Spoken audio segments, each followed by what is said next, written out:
my name is Mason. Welcome to my channel, Bread and Babies. Today I'll be teaching you how to flavor kombucha. A few weeks ago we learned how to make scobies, how to make tea for kombucha, and now that that's fermented, I'll be teaching you how to flavor it. The flavor today will be lemon ginger. All you'll need is 5 lemons and some ginger root. Alright, let's get started. To make lemon ginger kombucha, your first step will be to slice and juice 5 lemons. Now you could definitely juice any fruit that you want to flavor kombucha with and add that in, or boil some down if you're not able to juice it and use that juice. You can also buy juice and add a little bit to the bottom of the kombucha bottle, but I like to know that what I'm making is nice and fresh, and I just really love this lemon taste.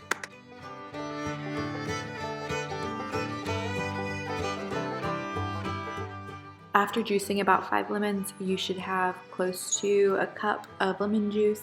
Next, you'll get your ginger root and peel all of the skin off that, and then use a cheese grater to shred it down.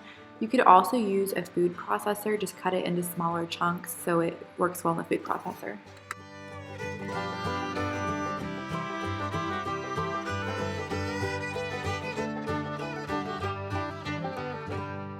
I don't measure how much ginger root to put in. I usually just buy one that looks about medium sized and shred it up. I would say it's probably 5 tablespoons worth, but just use ginger to taste depending on how gingery you like it.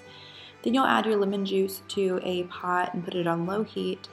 Add your ginger root in and simmer that. Do not bring it to a rapid boil, but just let it simmer together so the flavors marry well. Once these are simmering, cut the heat off and let your mixture cool to room temperature. I usually pour mine in a measuring cup and stick it in the refrigerator just to speed up the process. Then you'll get your kombucha tea, take your SCOBY out, and add it to the jar that you keep the rest of your SCOBYs in, and cover that jar.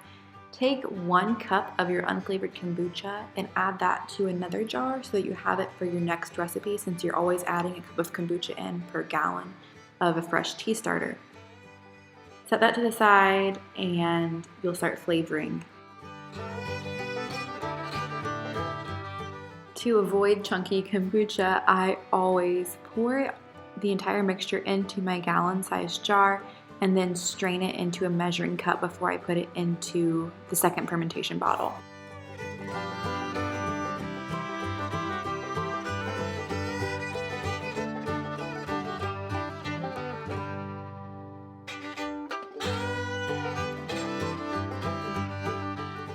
I'm going to tell you 2 different options you have for the second fermentation and carbonation of kombucha.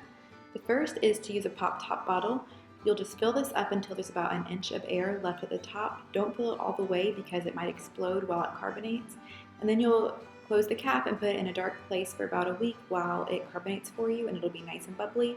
Or if you want it to carbonate faster, you can invest in a U-keg where you'll just pour the entire gallon in and add a CO2 cartridge, and you'll have it all carbonated in about 1.5 days or 2 days. We drink so much kombucha that we invested in the U-keg just so we can get a quicker carbonation, and it saves us some space.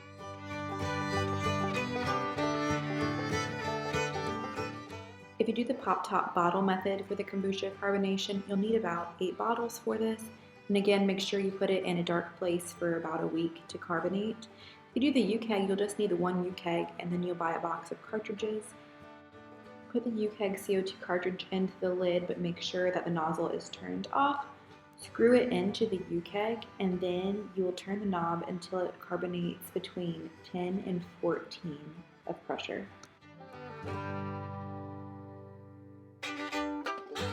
Once your kombucha is carbonated, pour it into a glass and enjoy it.